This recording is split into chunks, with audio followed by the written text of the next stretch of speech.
할렐루야. 오늘은 가스펠 프로젝트 구약 2권 제4과 홍해를 건넌 사건의 의미에 대해서 함께 살펴보겠습니다. 오늘 본문 말씀은 출애굽기 14장이고요. 이 영상을 살펴보시기 전에 본문 말씀을 정독하시고 살펴보시면 좋을 것 같습니다. 오늘 저희는 출애굽을 한 이스라엘 백성들의 이 이야기를 총 4부분으로 나누어서 살펴볼 텐데요. 첫 번째는 출애굽의 역사적 증거, 두 번째는 홍해를 건너던 날 어떤 일이 있었는지, 세 번째는 홍해를 건넌 사건의 의미, 과연 성경은, 그리고 신약 시대의 이스라엘 사람들은 이 사건을 어떻게 이해하는지를 살펴보겠습니다. 마지막으로 이 말씀이 오늘날 나에게 어떤 의미를 주는지 함께 살펴보겠습니다. 첫 번째는 출애굽의 역사적 증거입니다. 인터넷에서 출애굽 또는 홍해를 도하한 이스라엘 백성들의 이야기에 대해 검색을 하면 심심치 않게 이 이야기를 믿을 수 없다는 의견들을 발견할 수 있습니다. 이렇게 홍해를 건넌 사건, 출애굽을 믿지 못하겠다는 사람들의 주장은 크게 3가지로 나눌 수 있는데요. 첫 번째는 성경 외에는 기록이 없다는 주장입니다. 두 번째는 역사적인 유물이 없다는 증언입니다. 그리고 세 번째는 이 말씀을 믿기가 어렵다라고 얘기하는 사람들의 증언들이 있습니다. 우리가 이 영상을 통해서 출애굽에 대한 역사적 증거들, 그리고 이것이 사실이라는 것을 하나하나 다 설명할 수는 없겠지만 지금까지 우리가 밝혀져 왔던 것들을 몇 가지 소개하면 우리가 출애굽을 이해하는데 큰 도움이 될 것 같습니다. 첫 번째로는 성경 외에는 기록이 없다는 주장인데요. 사실 성경 외에도 기록이 있습니다. 바로 아이피어 파피루스라고 부르는 문서인데요. 이 문서는 1800년대 이집트의 멤피스 지역에서 아나스타시라는 사람이 발견한 문서입니다. 이 문서에는 그림에 나와 있는 것처럼 이집트에 내려진 10가지 재앙들 중에 피 재앙, 그리고 개구리 재앙들과 같은 기록들이 이 문서에도 동일하게 기록이 되어 있고요. 또 애굽의 바로 왕이 이스라엘 백성들의 어린 사내 아이들을 나일강에 빠뜨려 죽이라고 한 명령들이 바로 이 문서에도 비슷한 내용으로 등장하고 있습니다. 이렇게 성경 외에도 우리가 기록이 있다는 것을 함께 살펴보았는데요. 그렇다면 역사적 유물도 있을까요? 네, 바로 역사적 유물도 있습니다. 20세기 초에 고고학자들이 홍해 바다에 배를 띄워서 이 바다의 속을 탐사하기 시작했습니다. 그래서 이 바다 속에 바로 이집트의 병사들이 사용했던 병마의 전차의 바퀴로 추정되는 것들이 발견되었습니다. 시간이 오래 지나서 이 위에 산호가 내려앉았지만, 산호가 자랐지만 이것을 컴퓨터 그래픽으로 복구해 본 결과 이 지역에서 나는 산호들과는 모양이 다르고 이것은 이집트의 병사들이 사용했던 전차의 바퀴, 살이 6개 달리거나 8개 달려있는 이집트의 전차 바퀴라는 것이 밝혀졌습니다. 마지막으로 세 번째는 바로 이 사실이 믿기 어렵다고 주장하는 사람들인데요. 사실 이 말씀을 아주 오랜 시간이 지난 우리가 보았을 때 참 믿기 어려운 사실임에는 분명합니다. 하지만 누군가에는 믿기 어려운 이 사실을 하나님께서 선택하신 하나님의 자녀들에게는 바로 믿음을 주셔서 이 말씀뿐만 아니라 성경에 기록된 말씀과 또 예수 그리스도를 믿게 하심으로 하나님의 자녀가 되게 하신다는 사실을 보면서 우리는 이 말씀을 우리의 이성이 아니라 하나님께서 주시는 믿음을 통해서 바라봐야 한다는 것을 살펴볼 수 있습니다. 자, 우리가 출애굽의 역사적 증거에 대해서 함께 살펴보았는데요. 그러면 홍해를 건너던 날 어떤 일이 있었는지 두 번째로 살펴보겠습니다. 이스라엘 백성들이 홍해를 건넌 뒤에 약속의 땅인 가나안으로 어떻게 갔는지 이렇게 지도를 통해서 살펴보시면 이스라엘 백성들이 있었던 이곳 이집트는 바로 그림에서 보시는 바와 같이 푸른 초장이었습니다. 이집트 백성들은 고센이라는 땅에서 살았고요. 처음에 이스라엘 백성들이 나왔던 이곳은 바로 그들이 애굽의 바로 왕을 위하여 지었던 국고성 라암셋이 있는 지역이었습니다. 이곳에서 이스라엘 백성들이 출애굽을 시작했는데요. 이스라엘 백성들이 가야 할 최종 목적지는 바로 이곳 가나안이었습니다. 이 가나안 지역으로 가기 위해서 우리가 지도에서 보시는 바와 같이 이렇게 해안선을 따라가면 가장 빠르게 가나안으로 갈 수 있다는 것을 알 수 있습니다. 그런데 하나님께서 이스라엘 백성들을 가나안으로 바로 인도하지 않으시고 이스라엘 백성들의 방향을 틀으셔서 바로 홍해가 있는 이곳 비하히롯으로 가라 말씀하셨습니다. 하나님께서 왜 이스라엘 백성들이 갈 수 있는 최단 거리가 아니라 우회해야 하는 길을 향해 가라고 말씀하셨는지 우리가 말씀을 통해서 그 근거를 살펴보겠습니다. 하나님께서 이렇게 이스라엘 백성들을 광야를 돌아서 시내 반도를 돌아서 가나안에 들어가게 하시는 이유는 바로 이스라엘 백성들을 생각하시고 아끼셨기 때문입니다. 출애굽기 13장 17절에 기록된 말씀처럼 이스라엘 백성들이 가나안으로 가는 땅에 가까운 길이 있지만 바로 이렇게 가게 되면 가장 먼저 만나는 이 지역이 블레셋 지역이기 때문에 블레셋 사람들과 싸울 때 이스라엘 백성들이 마음을 돌이켜 애굽으로 돌아가게 될까봐 하나님께서 이스라엘 백성들을 걱정하셨기 때문에 이렇게 돌아가게 하셨다는 것을 알 수 있습니다. 하나님께서 이스라엘 백성들을 시내산까지 보내셔서 이곳 시내산에서 하나님께서는 십계명이라는 법도 주시고 이스라엘 백성들에게 성막도 만들게 하시고 그 성막을 가운데 둔 채로 어떻게 오와 열을 맞춰서 행진할지까지 하나님께서 자세하게 법과 질서를 주셨는데요.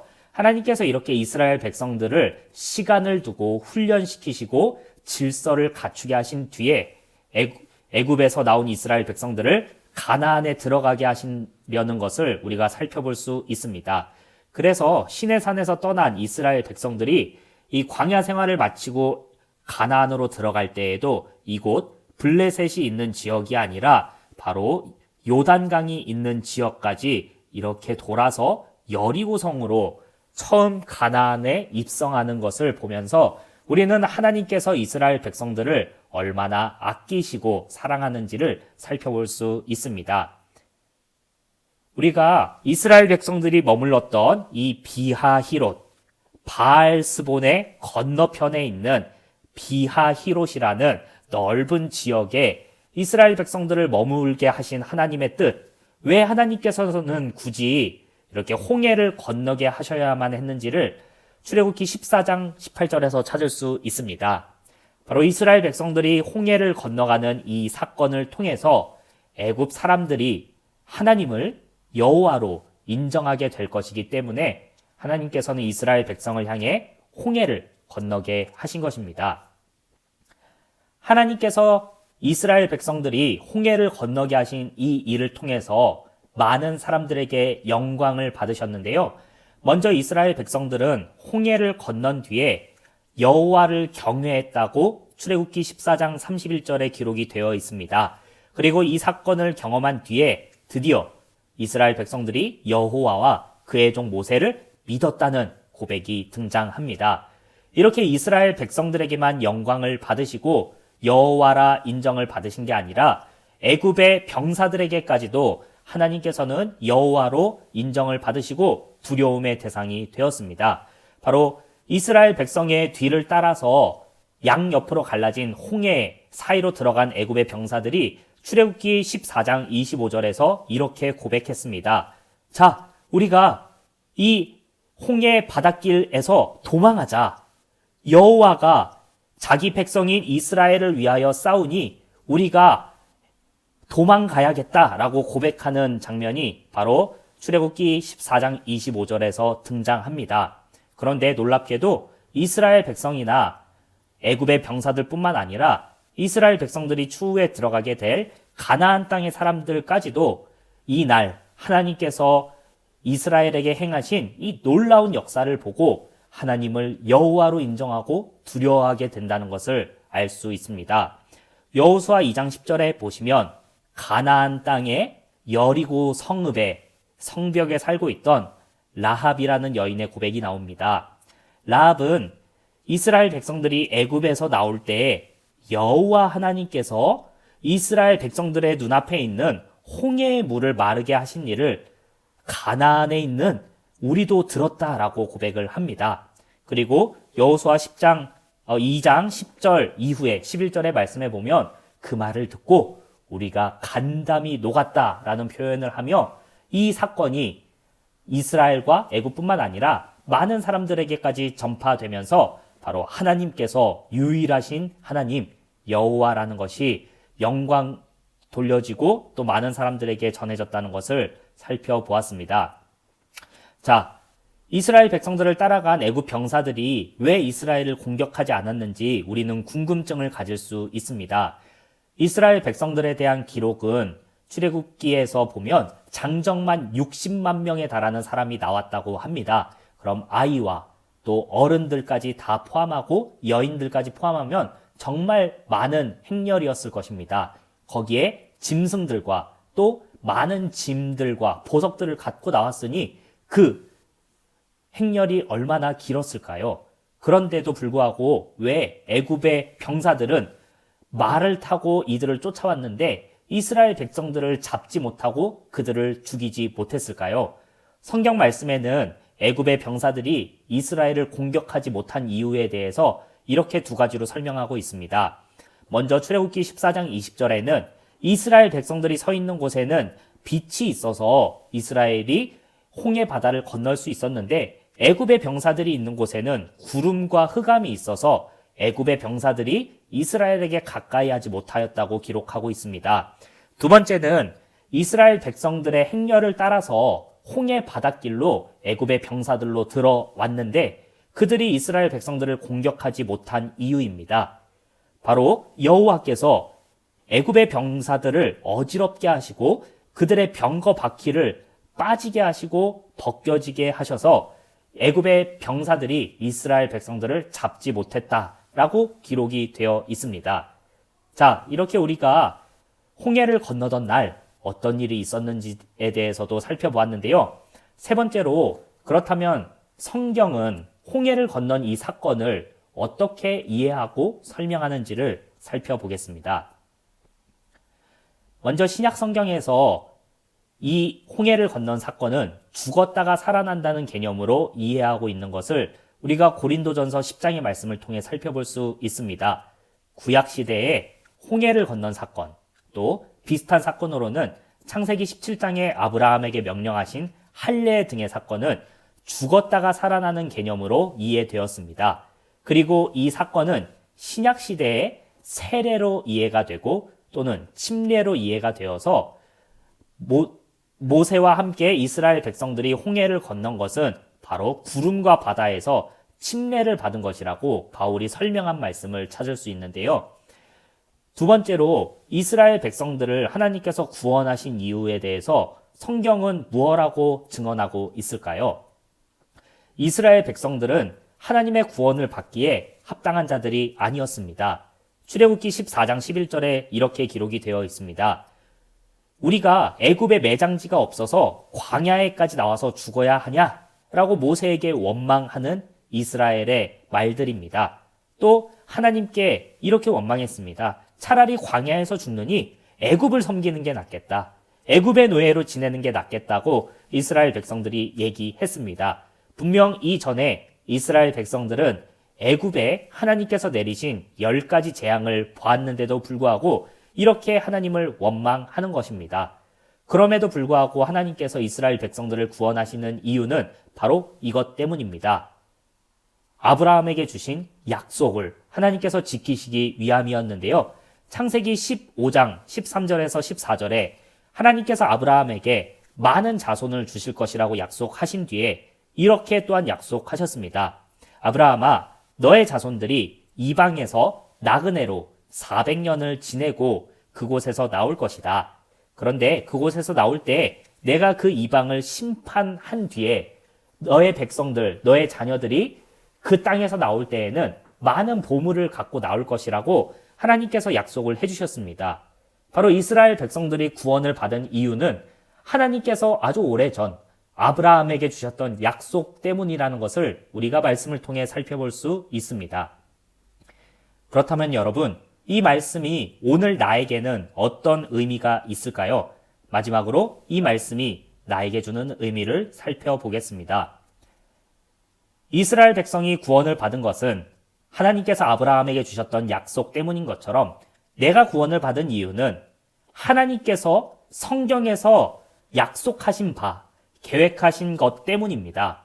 에베소서 2장 8절에는 이렇게 기록이 되어 있습니다. 너희는 그 은혜에 의하여 믿음으로 말미암아 구원을 받았다. 이것은 너희에게서 난 것이 아니요 하나님의 선물이라고 기록이 되어 있습니다.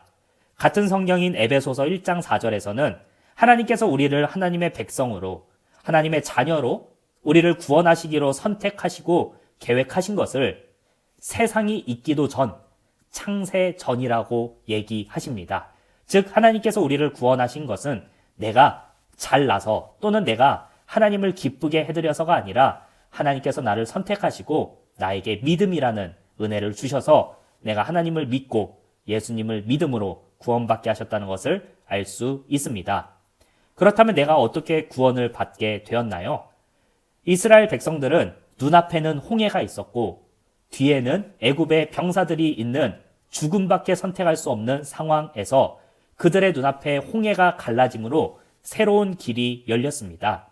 이것과 마찬가지로 우리에게도 죽음밖에 없고 우리에게도 비참하게 살 수밖에 없는 죄인임에도 불구하고 하나님께서 우리에게 예수님이라는 새로운 길을 열어주셨다는 것을 요한복음의 말씀을 통해 살펴볼 수 있습니다.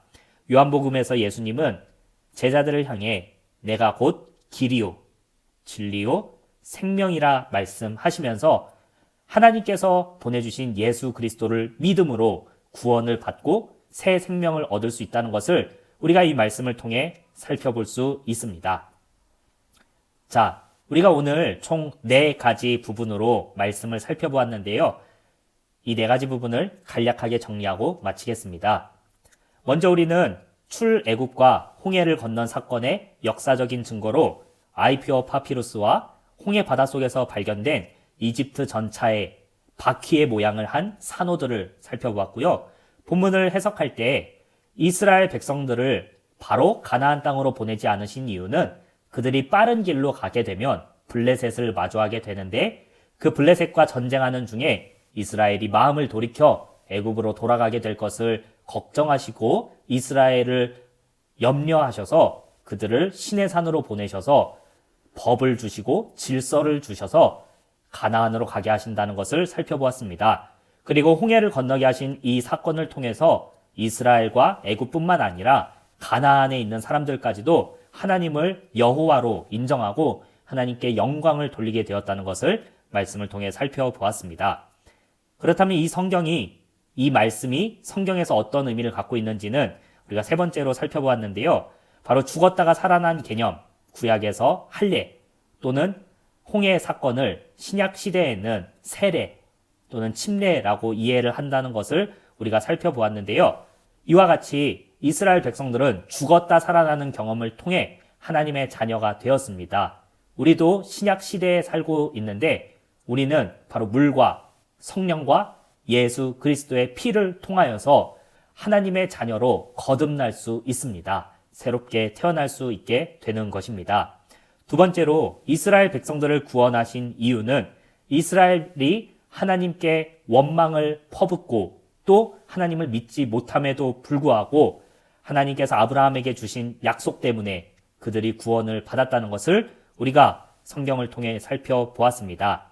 그리고 이 말씀이 나에게 주는 의미는 이스라엘 백성이 구원받은 이유가 하나님의 선택과 약속 때문이었던 것처럼 내가 구원받은 이유 역시 하나님의 선택과 하나님께서 나를 구원하시겠다는 약속 때문이라는 것을 알 수 있었고요. 우리가 죽음 가운데서 구원을 받을 수 있었던 것은 이스라엘 백성의 눈앞에 생명의 바닷길이 열렸던 것처럼 하나님께서 우리에게 예수 그리스도를 보내주심으로 구원의 문이, 구원의 길이 열렸기 때문에 우리가 구원을 받을 수 있다는 것을 살펴보았습니다. 사랑하는 여러분, 오늘 이 말씀을 통해서 우리는 홍해를 건넌 이스라엘 백성들을 통해 온 열방에 하나님의 영광이 선포되고 하나님께서 여호와 하나님, 유일하신 신이라는 것을 온 세상에 전파하셨다는 것을 살펴보았습니다. 오늘 이 말씀을 살펴보는 저희를 통해 구원받은 나를 통해 온 땅에 하나님의 영광이 선포되길 소망하며 이 말씀을 마치겠습니다.